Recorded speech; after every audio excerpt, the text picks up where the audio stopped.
All right, and happy Monday to everyone out there, all of my athletes. This is Hunter with All Around Athlete, and if you're just joining us, we started All Around Athlete to give everyday athletes just like you tips and tools to make you better at sports. And we're going to try something new today and hopefully make it a little bit more of a regular thing for our channel. But this is called the Daily Dose of Sports with All Around Athlete, because there's stuff that happens new every day in sports. And I thought, hey, let's cover it. Let's talk about it. Let's get in here and let's talk some sports. So welcome, welcome, welcome, everyone who is out there tonight. Just want to invite you to the page. We're going to talk about some sports that happened over the weekend. First and foremost, let's hold on. Let's still getting set up here a little bit, but first and foremost, who made a bracket this year for March Madness? And if you did make a bracket, who's busted? I know I am. Absolutely got destroyed this year with March Madness. I think I had Gonzaga going all the way. I think they're still in it right now, which is always good that your winner makes it all the way. But no chance for me having a perfect bracket. In fact, Google has told us that there are actually zero perfect brackets remaining in the world right now, amidst the literally tens of millions of brackets out there. There are none left right now. There are none left. Yeah, this weekend we had the Sweet 16 matchups, followed with a couple of the Elite 8 matchups today. As you can see, Gonzaga, Creighton, SC, Oregon, Michigan, Florida State, UCLA, Alabama. And then over in the South, we've got Baylor, Villanova, Arkansas, Oral Roberts, Loyola, Chicago, Oregon State, Syracuse, and Houston. Baylor beat Villanova. Arkansas, unfortunately, beat ORU. I was pulling for ORU as a 15 seed to try to make it further, but Sweet 16s as far as they made it in the dance. Same with Loyola, Chicago. Oregon State were able to take them down. Syracuse lost to Houston. UCLA was a late entry into the tournament, actually, against can't think of the top of my head right now. Oh yeah, Michigan State in that first round. I've got some friends from Michigan State. They weren't happy about that loss. They made it in there, and they're actually onto the Elite Eight. They're playing Michigan tomorrow. USC is playing Gonzaga tomorrow, and then we will have our Final Four, and that will be it for the Final Four. I'm excited to see what's gonna transpire here in the next couple of days with March Madness. It's been a heck of a good time so far. Another thing that happened over this weekend, or I should say 39 years ago today, Michael Jordan hit his famous shot against Georgetown in the national championship game.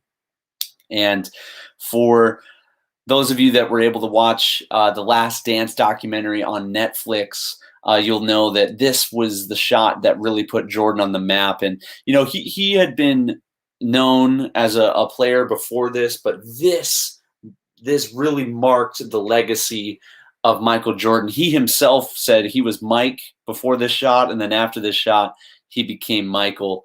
Shout out to the hops right there, by the way. I know we're talking about Air Jordan right now, but goodness. I mean, I'm going to zoom in on that a little bit. Check that out. Oh my goodness. He's literally probably rocking a 36-inch vert right there just off of a jump shot. And also, little Easter egg right here over on the left, furthest player on the left right there. See that guy in the Georgetown uniform kind of leaned over? That's Patrick Ewing.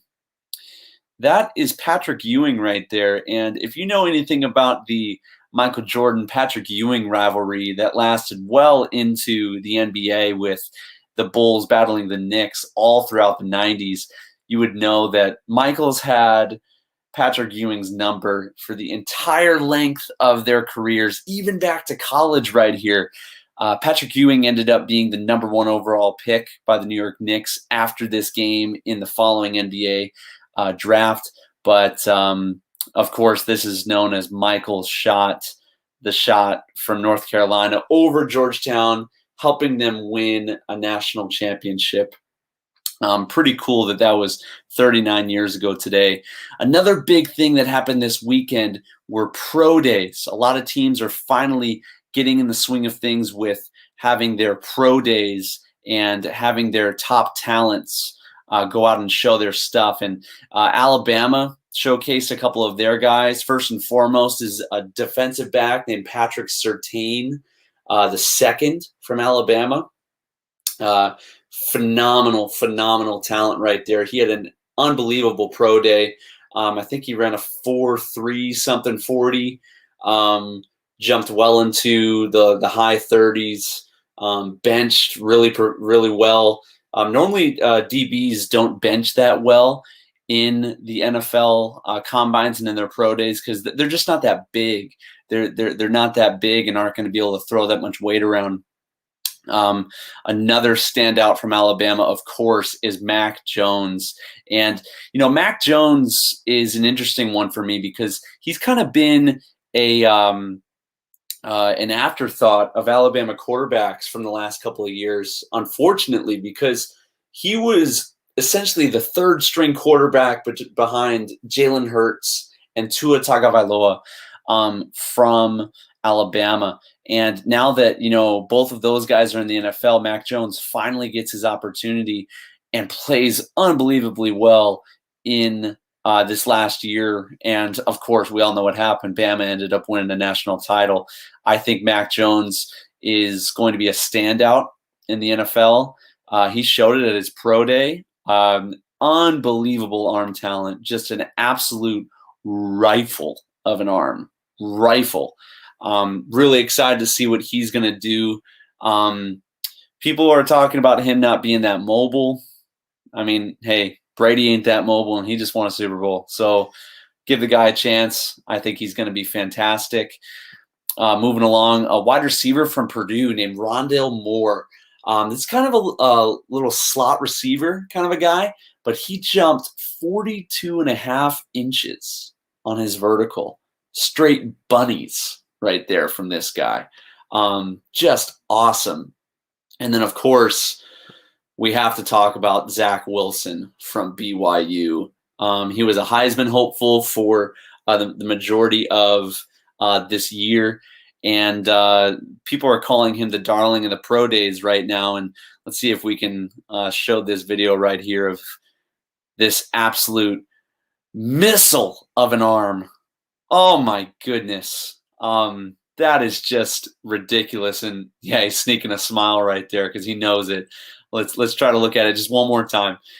Rolling to his left, fires to the opposite hash, and that thing carries well over 50 yards. That is an absolute gun, folks. Gun of an arm.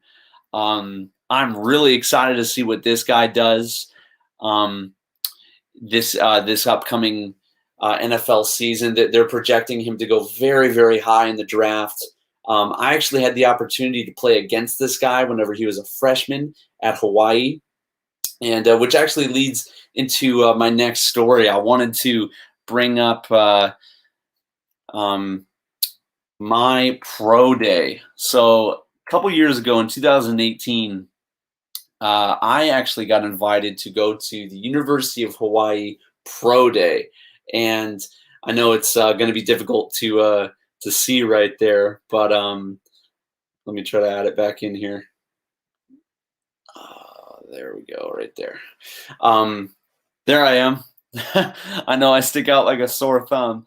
Long story short, I got invited basically just to throw to our receivers. We had a couple of great wide receiver prospects coming out of Hawaii, and I played quarterback, and they were just needing somebody to throw the ball. And so they asked me if I would be interested in coming and throwing for our guys and giving them a better look. And I said, heck yeah, the opportunity to throw in front of NFL scouts and prospects out there, I would love to do that. And so I jumped at the chance, and it's a pretty unique experience. Let me tell you, it kind of um, push you into this room, you and your teammates, and they measure your height, they measure your weight, they measure your wingspan. So they have you spread your arms all the way out to the side. They hold your hand up, and then they've got this little tape measure thing to see how big your hands are. And literally, just like this, every single NFL, CFL, indoor arena, there is somebody from every one of those teams represented at a pro day. Definitely at the NFL Combine. We'll talk about the difference between those later. But literally, there had to have been at least 60 guys representing different hats on, just like this picture. You can kind of see the Jaguars right there, the Redskins, the Cardinals there in the back. Just crazy. And so they're measuring you, and then they shout out your measurements to the whole crew. So they're like, Hunter Hughes, 11-inch wingspan. No, I'm just kidding. But they'll like shout out your wingspan. They'll shout out the width of your hand. And, if you're a big guy, no big deal. But for the rest of us, like, I'm 5'11", 6 foot on a good day, as I like to tell people. It can be kind of nerve-wracking and potentially a little embarrassing, especially when the guys next to you are 6'5", 6'6", over 250 pounds. I was not exactly the most well endowed in terms of size out there, but it was a tremendous experience. And anyway, we get around to the vertical jump, okay? And my last name is Hughes, okay? So Hughes. And my teammate, here, we'll go back a couple of slides. My teammate, Trayvon Henderson, that's him right next to me, right there, just to the right of me in that black Under Armour shirt with the dreadlocks. That's Trayvon Henderson. He's actually a safety for the Cincinnati Bengals now. Pretty cool. But at the time, Trayvon, along with one of our offensive linemen, were kind of the highest touted players from our team at the time of our combine, of our pro day.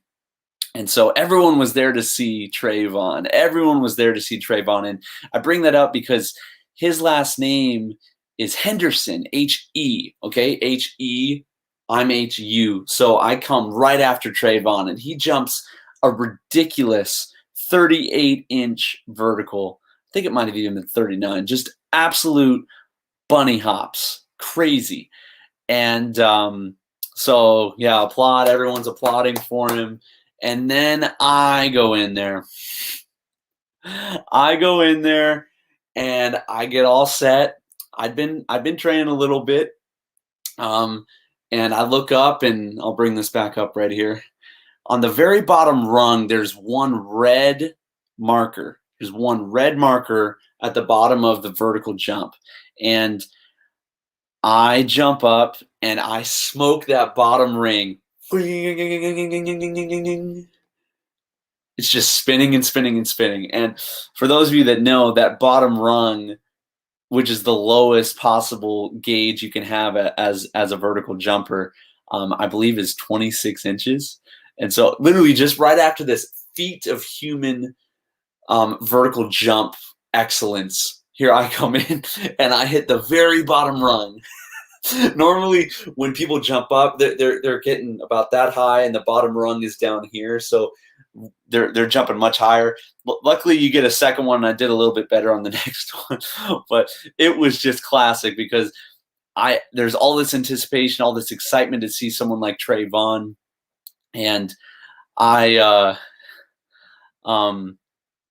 I'm out there and just wasn't able to get it done as much as I would have wanted to. But again, tremendous opportunity, so much fun. And before we go to golf, I wanted to talk about this because, some people have asked, what's the difference between a pro day and the combine? What's the difference between the NFL combine and pro days? Now, for some people, There's not much difference at all. They're pretty much exactly the same. You run a lot of the same drills. But one of the main differences there is that the NFL Combine is an invite-only operation. You got to be good enough to get invited to the NFL Combine.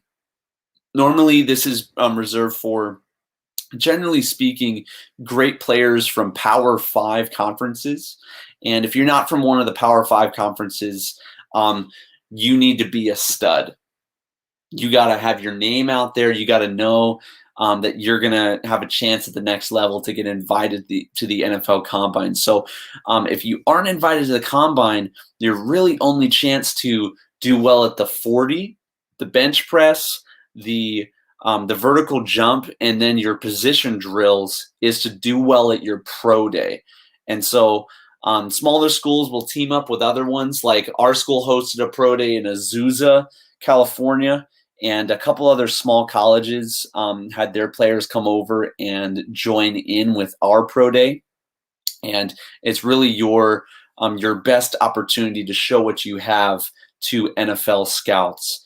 So yeah, that's kind of the lone difference there between the Combine and pro days.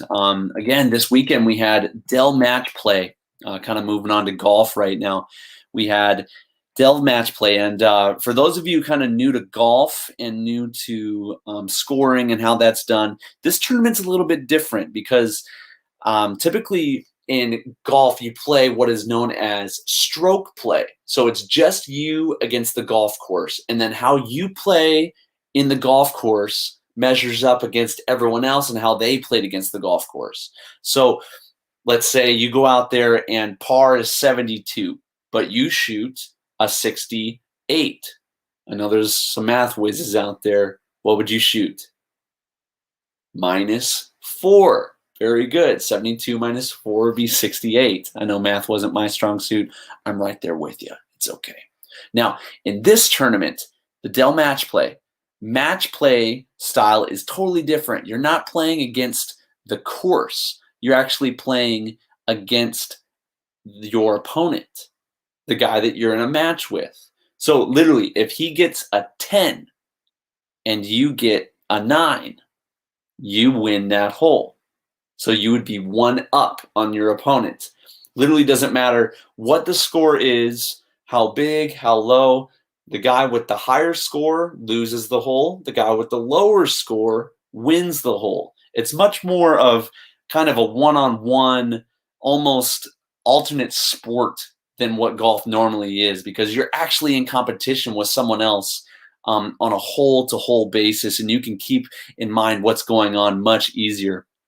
And so this weekend was the Dell Match play. Sergio Garcia, pretty interesting story right here. Sergio Garcia was in a match this weekend against Lee Westwood, and they were in a couple of playoff holes. And Sergio Garcia made a hole-in-one on one of his final playoff holes, and that ended the match. He literally made a hole-in-one and it ended it. Walk-off hole-in-one, walk-off ace, just phenomenal. If you want to see what that is, I've actually got a short. If you want to check out the page, scroll down to my most recent update. I've got a little short video on Sergio Garcia making a hole-in-one, and just unbelievable. That never happens in golf. So to have something like that occur is just absolutely awesome. This is also the site of one of Tiger Woods' most savage moments in his career. And yeah, I know Tiger wasn't playing this weekend, unfortunately, but this story of Tiger has got to be one of the most savage moments from Tiger from his entire career. And so we're going to jump back to 2006, okay? How old were you guys in 2006? Comment below. How old were you guys? For me, what would that have been? I would have been 14 years old in 2006, so a couple years ago. But Tiger in 2006 was absolutely in his prime, playing as well as he could have. But, you know, around the time of this tournament, again, we're talking about the Dell Match play, Tiger had been slipping a little bit. He'd been hitting drives left and hitting drives right and kind of hitting them all over the place. And he was matched up against this guy named Stephen Ames, who famously said, anything can happen, especially where he's hitting the ball. You don't say that against the GOAT. If you guys ever find yourself in a match against Tiger Woods, you do not, I repeat, do not give the killer himself any ammunition at all to beat you. You need everything in your corner to try to beat the killer himself, Tiger Woods, because if you give him an ounce, just an ounce of motivation, he will trample you to the ground. And what do you think happened? What do you think happened? This guy's saying anything happened, especially where he's hitting the ball. Oh yeah, raise your hand. Has anyone ever heard of this guy, Stephen Ames? I haven't. And I'll tell you why. Tiger went on to smoke this dude. Absolutely annihilation. He beat him 9-8, which means he was up 9 holes on this guy with 8 to go. So let's do the math there. 18 holes in golf with 8 to go. That means they would have been on hole 11. Tiger won 9 out of the first 10 holes that he played against this guy, Stephen Ames.